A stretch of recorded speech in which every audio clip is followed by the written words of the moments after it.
오늘 새벽에는 신명기 16장 18절에서 17장 13절까지 말씀으로 우리에게 주시는 말씀에 함께 은혜 받기 원합니다. 하나님은 이스라엘 백성들이 가나안 땅에 들어갈 때 하나님만을 섬기고 주님의 말씀, 율법대로 행할 것을 명령하시는데, 오늘 본문에는 그 이스라엘 사회가 어떤 사회가 되어야 하느냐라는 것을 말씀해 주십니다. 그것을 18절에서 보면, 내 하나님 여호와께서 내게 주시는 각성에서 내 지파를 따라 재판장들과 지도자들을 둘 것이요 그들은 공의로 백성을 재판할 것이니라 라고 말씀합니다. 즉 이스라엘 나라, 이스라엘 사회가 재판장과 지도자들을 세워서 백성들을 공의로 재판을 하라라고 그와 같이 명령하여 주고 있습니다.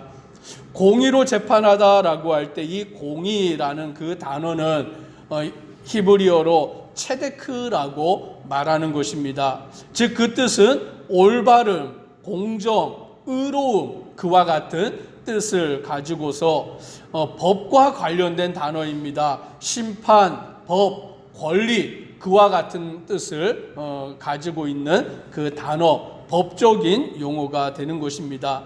이것을 하나님의 성품에 말할 때는 선과 악을 정확하게 분별하는 하나님의 거룩한 성품이다라고 그렇게 말하여 주고 있습니다.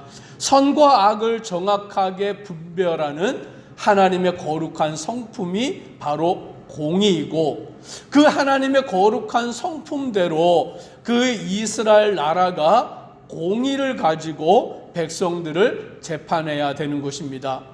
의를 가지고서, 공정을 가지고서, 올바름을 가지고서 백성들을 재판해 나가라라고 말씀하시면서 19절에 보니까 너는 재판을 굽게 하지 말며 사람을 외모로 보지 말며 또 뇌물을 받지 말라. 뇌물은 지혜자의 눈을 어둡게 하고 의인의 말을 굽게 하느니라.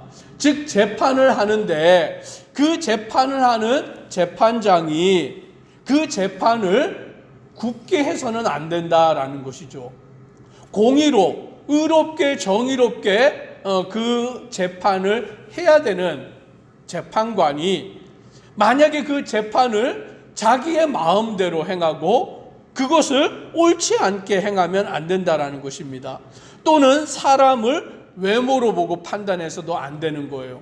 가진 것이 많은 사람에게 유리하게, 또 배운 것이 많은 사람에게 유리하게, 또 세상에 권력이 있는 사람에게 유리하게 그렇게 판결을 해서도 안 되는 것이며, 또 뇌물을 받아서 그 뇌물로 인하여서 재판을 불이하게 해서도 안 된다라는 것입니다. 그 뇌물은 사람의 지혜자의 눈을 어둡게 하고 의인의 말을 굽게 만드는 것이기 때문에 뇌물을 받으며 그 뇌물을 준 사람에게 유리하게 판결을 할 수밖에 없는 것입니다. 그러므로 하나님이 다스리시는 나라 이스라엘 백성들이 가나안 땅에 들어갔을 때에 그들이 어떻게 그 사회를 이루어 가야 되느냐? 공의로우신 하나님을 따라서 그 이스라엘 나라 가운데도 재판장과 지도자들을 세워서 공의로 그 사회를 다스리게 하시는 것을 우리는 보게 됩니다. 그래서 20절에 이렇게 말합니다. 같이 한번 읽습니다. 너는 마땅히 공의만을 따르라. 그리하면 내가 살겠고 내 하나님 여호와께서 내게 주시는 땅을 차지하리라. 너는 마땅히 공의만을 따르라라고 말씀하는 거예요. 즉 하나님의 백성들이 이 땅에서 살아가는 삶의 법칙이 뭐냐? 공의만을 따라 살아가는 것이다라고 말씀해 주는 것입니다.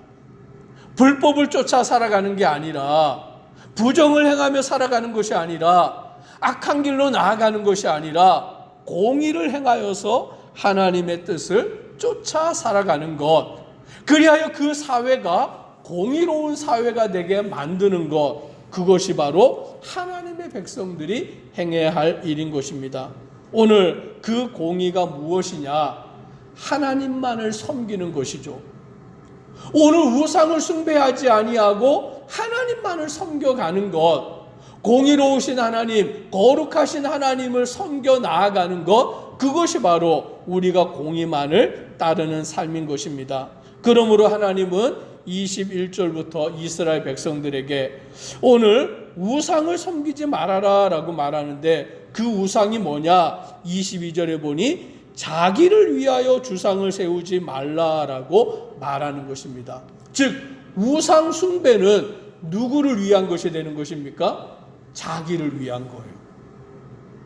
자기가 복받기 위해서, 자기가 잘되기 위해서 나무로 우상을 만들고 돌을 깎아 우상을 만들고 그 우상에게 복을 달라고 빌고 있는 것이죠. 그러니까 우상은 어디로부터 출발을 하냐면 탐욕으로부터 출발을 하는 것입니다. 자기 자신을 위하여, 자기가 복받기를 위하여서 섬기는 것이 우상인 거예요. 그러니 하나님의 백성들은 우상을 섬기면 안 되는 것입니다. 오늘 하나님이 가장 싫어하시는 것이 우상을 섬기는 것이고, 또 우상을 섬기는 것은 결국 자기 자신을 위한 행위가 되는 것이며 하나님의 공의를 따르지 아니하는 그와 같은 모습인 것을 우리는 알게 됩니다. 그래서 우리는 하나님만을 섬기고 하나님만을 예배하고 하나님께 영광 돌려 나아가는 자들이 되어야 하는데, 17장 2절에 보니까 그 성중에서 어떤 남자나 여자가 하나님의 목전에서 악을 행하여 그 언약을 어기고 라고 말합니다. 그들이 악을 행하였습니다. 언약을 어겼습니다. 하나님 앞에서 그 불의한 일을 행했습니다. 근데 그 불의한 일이 뭐냐? 3절에 보니까 가서 다른 신들을 섬겨라고 말하는 거예요. 즉 그들이 행하는 악이 뭐냐? 그들이 행하는 그 불법이 뭐냐? 언약을 어기는 일이 뭐냐? 바로 다른 신을 섬기는 것, 우상을 섬기는 것이다 라고 말씀합니다. 어느 성중에서든지 어떤 남자나 여자가 하나님의 법을 떠나 우상을 섬기는 자들이 되었을 때에 오늘 그들에 대하여서 어떻게 이스라엘 사회가 행해야 되느냐? 4절에 보니 이렇게 말씀합니다. 같이 한번 4절을 읽습니다. 그것이 내게 알려짐으로 내가 듣거든 자세히 조사해 볼지니 만일 그 일과 말이 확실하여 이스라엘 중에 이런 가증한 일을 행함이 있으며, 우상을 숭배하는 일에 대하여서 말을 들었어요. 누가, 어떤 자들이 우상을 숭배하더라라는 그 일이 알려졌을 때에 오늘 이스라엘 사회에서는 어떻게 해야 되느냐? 내가 듣거든 자세히 조사해 보라라고 말씀합니다. 말만 듣고 그 들은 말만 가지고 판단해서 그 사람들을 우상 숭배자로 몰아버리는 게 아니라, 들었으면 무엇을 해야 되냐면 자세히 조사해 봐야 되는 거예요. 억울한 일이 생기면 안 되니까, 불공정한 일이 생기면 안 되니까 자세히 조사해 보아서 만일 그 일과 말이 확실하면, 그러니까 그 어떠한 일을 재판하거나 판단할 때 어설프게 하는 게 아니라 들었으면 자세하게 조사하고, 자세하게 조사해 봤더니 그 일과 말이 확실하여지면 이스라엘 중에 이러한 가증한 일을 행함이 있다라는 것이 분명하게 드러났을 때에 이제 어떠한 일을 행하느냐? 너는 그 악을 행한 남자나 여자를 내 성문으로 끌어내고 그 남자나 여자를 돌로 쳐 죽이되라고 말합니다.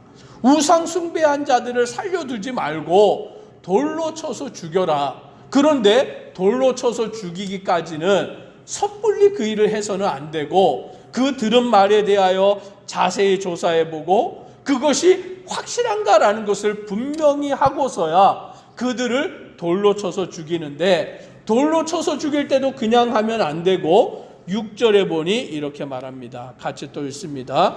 죽일 자를 두 사람이나 세 사람의 증언으로 죽일 것이요 한 사람의 증언으로는 죽이지 말 것이며. 만약에 어떤 한 사람이 저 사람이 우상을 숭배했다라고 말하면 그 사람의 증언, 한 사람의 증언만 가지고는 그 우상 숭배한 사람을 돌로 쳐서 죽일 수 없다라는 거예요. 그러면 어떻게 하냐? 두 사람이나 세 사람, 즉 여러 명의 증언을 들어야 된다라는 거죠. 한 사람의 증언만을 가지고서는 그것이 불이한 재판이 될 수 있기 때문에, 불공정한 재판이 될 수 있기 때문에 두 사람이나 세 사람, 여러 사람의 증언을 듣고서야 오늘 우상을 숭배한 사람에 대하여서 재판을 하고 그 사람을 돌로 쳐서 죽인다라고 말씀하는 것입니다. 그러니 아무리 우상을 숭배했다 할지라도 그 우상 숭배한 사람을 마녀 사냥하듯이 죽이는 것을 하나님은 허락하지 아니하세요.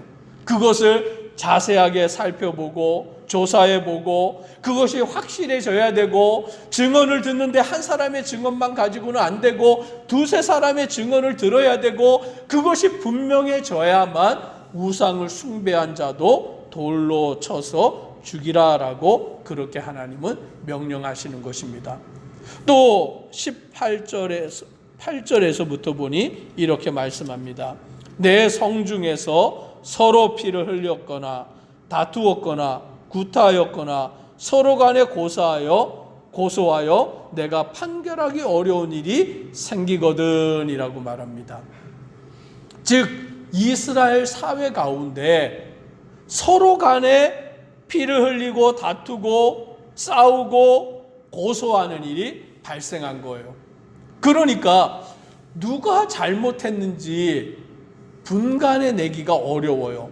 왜냐? 서로 간에 주장하니까 이 사람은 이렇게 말하고 저 사람은 저렇게 말하고, 그 주장이 팽팽하여서 그 판결을 내리기가 어려울 때에 어떻게 그 일을 행해야 하느냐라는 것입니다. 내 하나님 여호와께서 택하실 곳으로 올라가서 9절에 보니 레위 사람 제사장과 당시 재판장에게 나아가서 물으라라고 말씀합니다. 즉 그 재판을 하는데 그 재판에 대하여서 하나님은 재판하는 사람이 자기가 판결하기가 어려우면, 분별하기가 어려우면 그것을 마음대로 재판하지 말고 그것을 제사장들이나 더 높은 재판장에게 가지고 가서 그들의 의견을 들으라라고 말하는 거예요. 그래서 우리나라에도 보면 재판을 할 때 1심이 있고 2심이 있고 3심이 있는 거예요.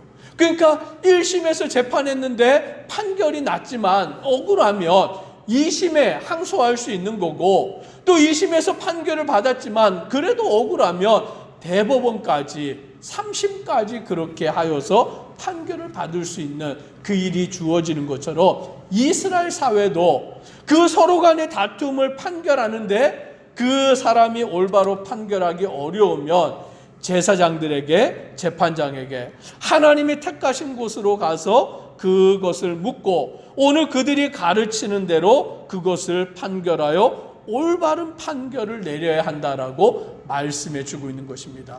그러니 하나님이 이스라엘 나라를 다스리는 방법이 어떠하냐라는 것을 우리는 알게 되는 거예요.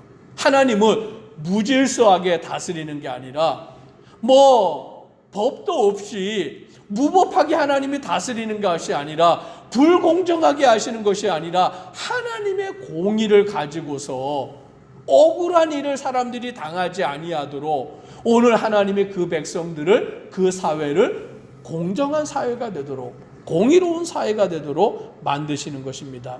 우리가 12절로 13절을 함께 또 읽습니다. 사람이 만일 무법하게 행하고 내 하나님 여호와 앞에 서서 섬기는 제사장이나 재판장에게 듣지 아니하거든 그 사람을 죽여 이스라엘 중에서 악을 제하여 버리라. 그리하면 온 백성이 듣고 두려워하여 다시는 무법하게 행하지 아니하리라. 즉 이스라엘 나라가 무법한 나라, 그 법이 없는 나라, 무질서한 나라, 불의가 행하여지는 나라가 되도록 하나님은 내버려 두지 아니하시는 거예요. 하나님이 공의로운 하나님이기 때문에 공의로 다스려지는, 정의로 다스려지는 사회가 되게 만드시는 하나님의 뜻을 아는 우리가 되기를 소망합니다. 기도드리겠습니다.